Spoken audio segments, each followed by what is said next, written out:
Shankara Parvati Pati Mahadev Sri Shankara. Namaste and welcome back to the Highest Self podcast, a place where we discuss what makes you your highest evolvement. I'm your host, Sahara Rose, the author of The Idiot's Guide to Ayurveda, which is going to be out August 8th. So excited, and thank you to so much of you who've pre-ordered. I love seeing your pre-order forms on my book bonus page on my website, eatfeelfresh.com, which I will post the link to in the info and show notes. So this is the second half of the last episode that I began recording, which is about the stages of a woman's evolvement. So I discussed how on my trip to Europe, I realized how much I had changed and how much I used to be really excited about travel and just trying new things and new experiences. And now I've noticed shifts in myself of wanting to stay put and build and grow and really set up roots and a foundation, which I've been doing for the past 3 years now that I've lived in Los Angeles, and how much traveling showed me that I've grown and I'm no longer really as excited about just like seeing new things, as amazing as it is to see the whole world. The world right now exists within me, and I'm finding so much more enjoyment from going within than seeing the world without. So it was a really incredible finding to discover, because it showed that I've been evolving and that I'm a living and moving entity just like all of us are. And it got me thinking about the stages of evolvement that every woman goes through, every man goes through as well. But this episode specifically is about women's, and I will do some meditating on the stages of a man's evolution as well. So in the last episode, if you've not listened to it yet, I suggest listening to it first, because I discussed the first 7 of the 11 stages. These are stages that I've come up with myself. They're not like, there's no research or anything about them. It's literally just from what I've observed from living on this planet and just information that I've downloaded from the universe. So doesn't look the same for everyone, so keep that in mind, but it's definitely patterns that I've been noticing. So if you haven't listened to the last episode yet about the first 7 stages, I suggest listening to them as a little refresh. Stage 1 was pure childhood, imagination, creativity, connection to your past lives. Stage 2 was being a tween, so being self-conscious about your appearance and hormones kicking in and just emotional instability and body changes and things like that. Stage 3 was young adult, so declaring independence, questioning things, experimenting, substances sometimes, so kind of just testing your limits. Stage 4 is what I call our first midlife crisis, but it's realizing that maybe what you've been studying in college or who you thought you were going to be isn't really panning out the way that you thought it would be. A lot of people, we've grown up to think life is very linear, and you go to college and you get a job and you get married and you have kids and like everything's just going to happen as planned, and then you realize it doesn't, especially for our generation who graduated to like the worst economy in like 80 years. So definitely a lot of midlife crises happening to people in their mid-20s. So stage 4 is that. Again, not everyone experiences it, but I think at some point in your life you will have this identity crisis of you have to. There's no way that you can grow up and everything that you expected in your childhood is going to happen, and there's no tiff or turns. It wouldn't be life if it was that way. So stage 5 is trying out your first identity. I call it your first identity because most of the time the first identity that we try is not who we're going to be. So that might be your first job, or for me it was traveling the world and like being this like gypsy studying holistic healing systems, thinking I'll never settle down in one place. So that's your first identity. Stage 6 is rethinking who you are. So now that you have more knowledge, more experiences, more awareness, you've been in the real world and you realize really how little that you knew, because before you kind of thought you knew it all, and then you realize, oh wow, I actually don't know anything. And that's when you actually begin to go back. Maybe you start a new job, maybe you go back to school, maybe you really start putting your feet on the ground. So for me, that's when I began writing my first book, Eat Right for Your Mind Body Type, which is not out. So that was a really groundbreaking time for me. And I think for a lot of listeners, they are in that phase of just rethinking who they are and like setting up that foundation. And then stage 7, which is the last stage I discussed on the last episode, was flow. And it's when you finally have found your mission and you're doing everything that it takes to get out there. And you're full throttle in your work. You don't want anything that distracts you from your higher purpose. And you're just really motivated and, you know, you're living and breathing your message. And it's an amazing, but also can be an overwhelming feeling. But as long as you remain in a state of flow, things will continue to come to you. So those are the first 7 stages. So now in this episode, we're going to begin with stage 8.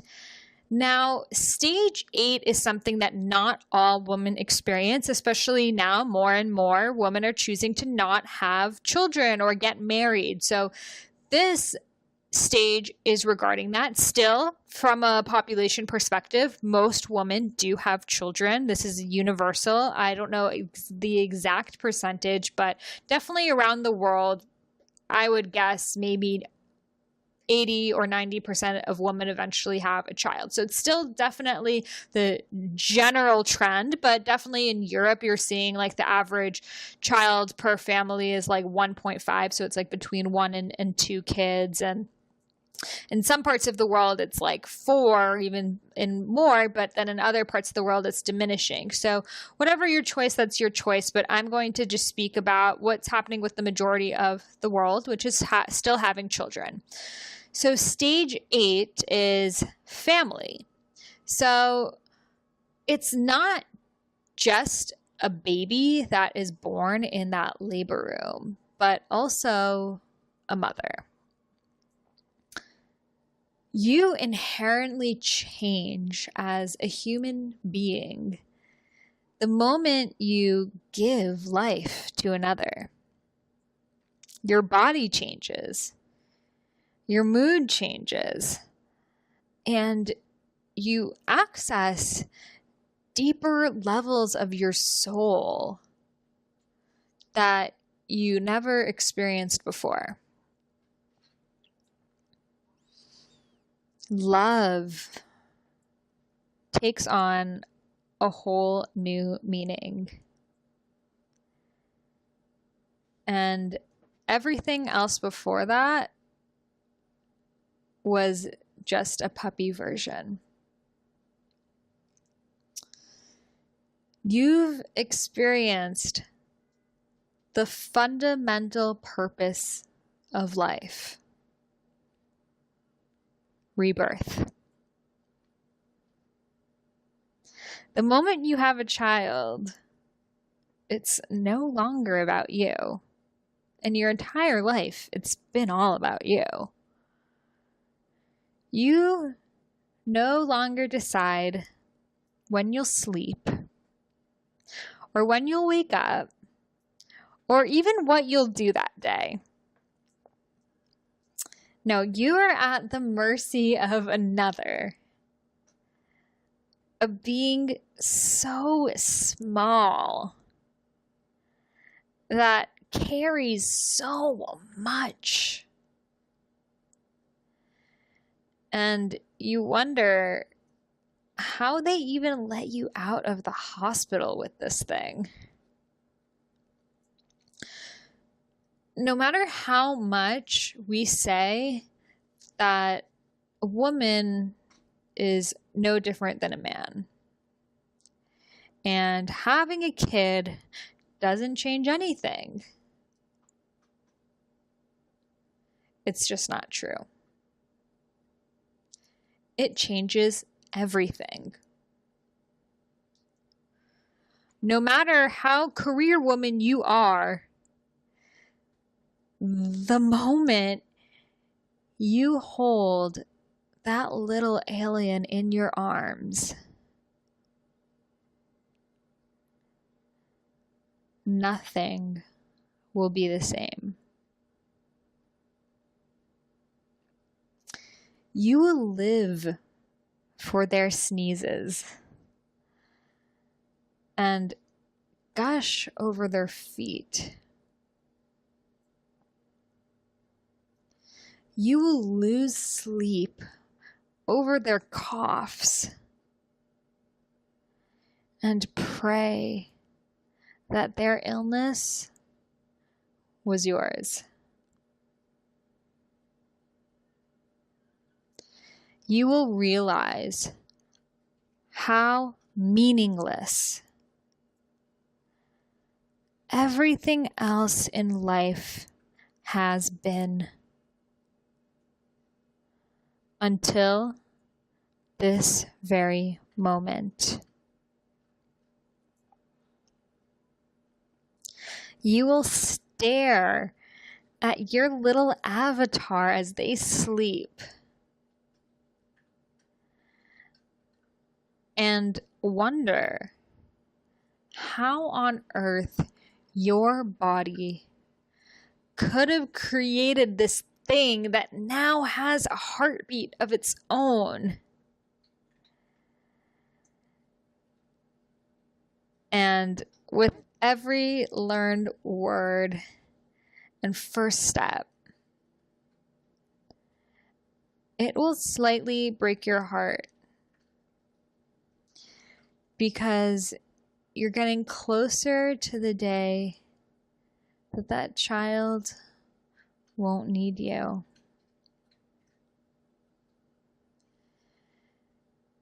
You're going to miss showering and nights out and laugh at the clothes you used to wear. And you're going to meet up with your old friends and bore them with your talks about strollers and vaccines.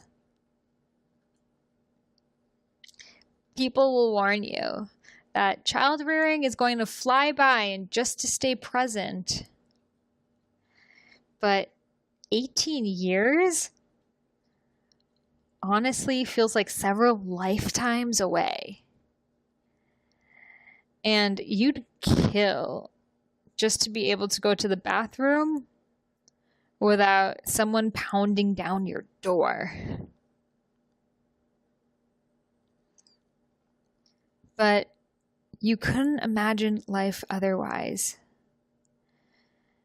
And you realize how little everything else you used to worry about even matters compared to keeping this living being safe,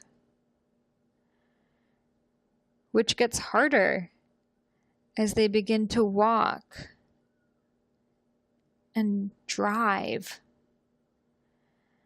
And you realize that your heart has its own feet and just walked out of your body. It's a lot to have on the side of your mind while trying to manage a business, a marriage, a social life, a self-care practice. Oh, and stay sane.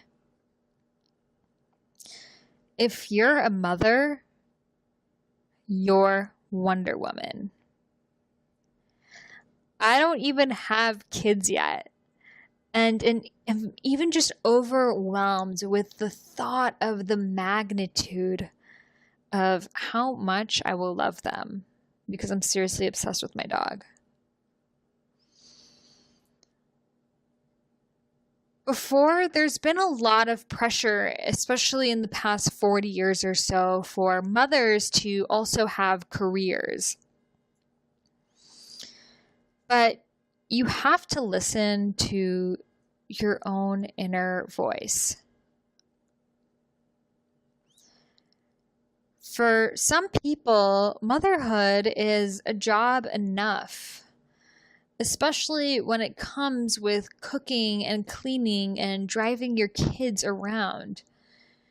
It's more like 4 jobs tucked into one with no pay and constant after hours. For other people, the thought of staying home all day with their kids literally drives them up the wall, and they can't show up as loving mothers if all they've done all day are house chores. Listen to yourself.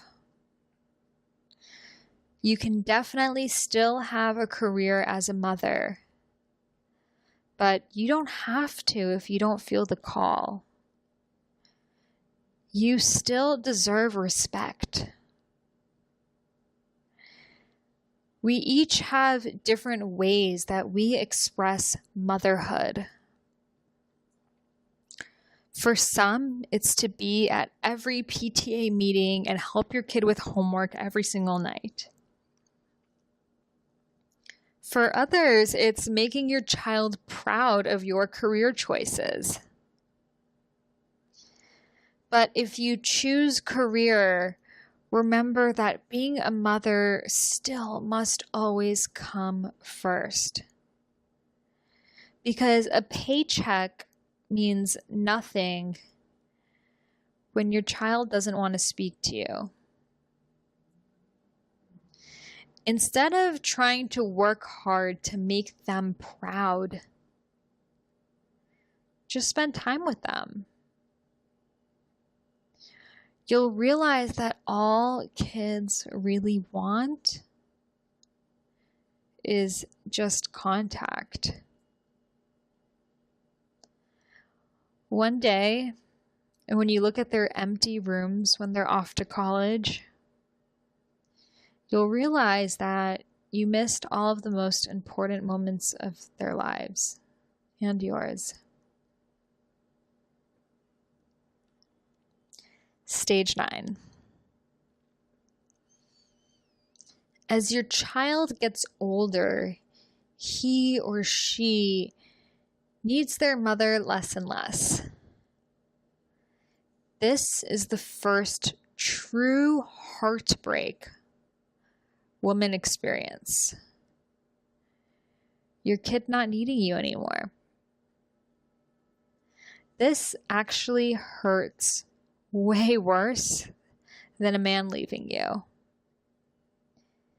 because you didn't give that man life. For some women, it may hit them the day their kid goes to kindergarten and waves goodbye. For others, it may take the day they go off to college and wave goodbye from an airplane. It's the undeniable truth that one day your child will no longer need you, just as you don't need your parents. In fact, they may try to get as far away as possible from you and blame you for messing them up over things that weren't in your control. It's going to hurt. But that's life. The only thing you can do is put yours back together, even with an open hole in your heart. I recommend for women who've taken time off to raise children to get back into the workforce before their children leave. That way, it'll be much easier than when your home is empty and your days are too. When that child leaves, let them. They need to go through their own phases, just as you did yours. You cannot teach them lessons that will prevent them from making mistakes and experiencing heartbreaks and living lives as human beings. In fact, life is way more complicated now than it was when you were a child. let your child go and instead work on yourself. This is the time for you to become the person that you've always wanted to be. At this stage, you have years of experience under your belt. You know your strengths and weaknesses. You know how to talk with people. Your skin is much thicker than it was in your 20s. You have a huge leg up with all of this wisdom you've acquired. Yes, the world is now a much different place from that which you grew up in. And people are working from tablets and there aren't even cashiers anymore. But there's still a very important place for you on this planet. Outside of your dear role as a mother. Find it. It's easy to let your now grown child encompass every free moment of your thoughts. However, at this point, it's no longer necessary. They don't need you for survival. And it's time for you to make your greater impact on the world. Stage 10. This is, I think, a prime time in a woman's life. She knows who she is. Her children have grown. She's comfortable in her skin. And she's ready to live her life in her fullest expression. She's overcome the heartbreak of losing her child to adulthood. And now can finally become friends with her kid. She dresses how she wants, acts how she wants, and isn't afraid of being her authentic self. She's no longer plagued by the insecurities her younger self once had, and will rock that outfit without worrying how fat her thighs look. I think a woman in her 50s is the most badass of all. And I honestly can't wait for this phase in my life. My mom is in stage 10 and it is epic. She's like going to African drum classes. She's like, I'm only wearing gypsy clothes. I love it. It's amazing. Stage 11. So some women stay in stage 10 and rock on for the rest of their lives. My paternal grandmother is one of them. Every day she still dresses up, she does her hair, she tells everyone she meets that she's 65 years old, which is younger than her son, and that she used to look like Sophia Loren. So some women continue rocking on in stage 10, but stage 11 is when we tend to wind down. And this happens earlier and earlier, especially in Western society, because of our diet and lifestyle. So when we end up slowing down because of this perceived notion of age, our mental and physical health rapidly deteriorate. So a woman may become more sedentary, which causes her to gain weight. And this will make her joints hurt, which may lead to osteoporosis or arthritis. And without the jolt of hormones, she may feel weak or cranky, and it just continues and continues. However, this does not have to be a reality for everyone. So now in the United States, people spend the last 10 to 15 years of their lives just sick. But the body was not meant to live this way. We were not meant to live to 90 years old if we're going to spend 15 years of it bedridden. Age does exist and we can't ignore it, but aging does not have to look the way that it does in America today. We must keep our minds and our bodies active. So this is why it's so important to have an exercise practice that you love, like yoga or dance or Tai Chi, that you can continue doing in your older years. And it's equally important to have hobbies that you enjoy, like painting or music, so you have something to look forward to when monetary value, you realize, is no longer truly a value in itself. In this last stage, you realize that money is just a tool, not a goal. It allows you to do the things that you love and live a comfortable life, which is extremely important. However, it can't come to the next life with you. It's up to you to paint your canvas with the things that give you joy. Only you can hold that paintbrush.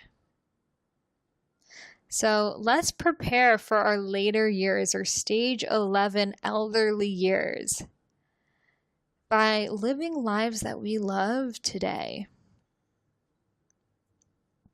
Exercise your body and mind. Create something larger than yourself. Love the person that you are. Find your soul tribe. And be the type of person that you want to age with. I hope you guys found these 11 stages of a woman's evolution helpful.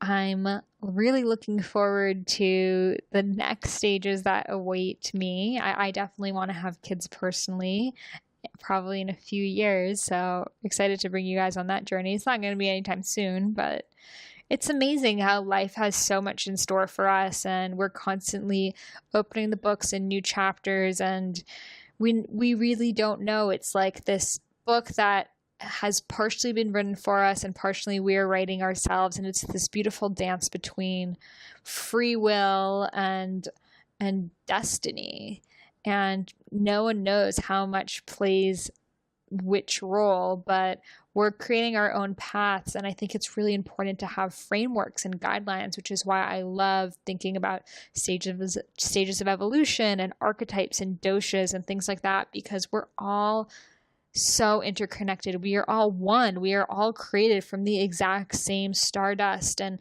if there's something I'm experiencing, chances are many of you guys are experiencing it too, especially if you're listening to this podcast this deep in.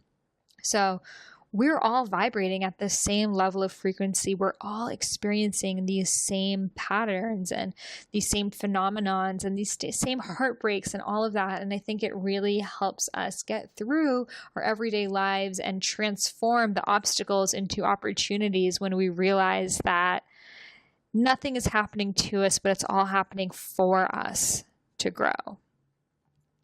So embrace whatever stage you're in and allow yourself to full-heartedly go there into its distress and into its beauty and abundance, because we need to feel both light and shadow in order to become whole.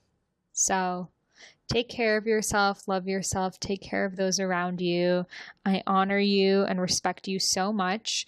If you have not pre-ordered my book, The Idiot's Guide to Ayurveda, make sure you do that, because I have an entire section on the doshas and age and how the doshas change as we age. And we're more kapha and when we're children, and then we become more pitta in our middle years, and we become more vata later on. So this whole concept of aging is something that Ayurveda writes extensively about. So I'm really looking forward to sharing that with you. And in later podcast episodes after August 8th, I will be going through different chapters of the book. So I definitely recommend having a copy of the book so you're able to flip through the page numbers.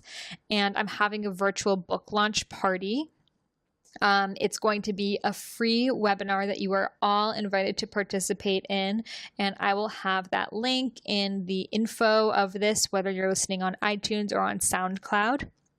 So you're all invited. I'm so excited to hang out with you there, answer your questions, and really have our virtual celebration of this book coming together, coming to launch, and taking its physical form in your loving arms. So thank you so much for being part of my journey. Atma Namaste.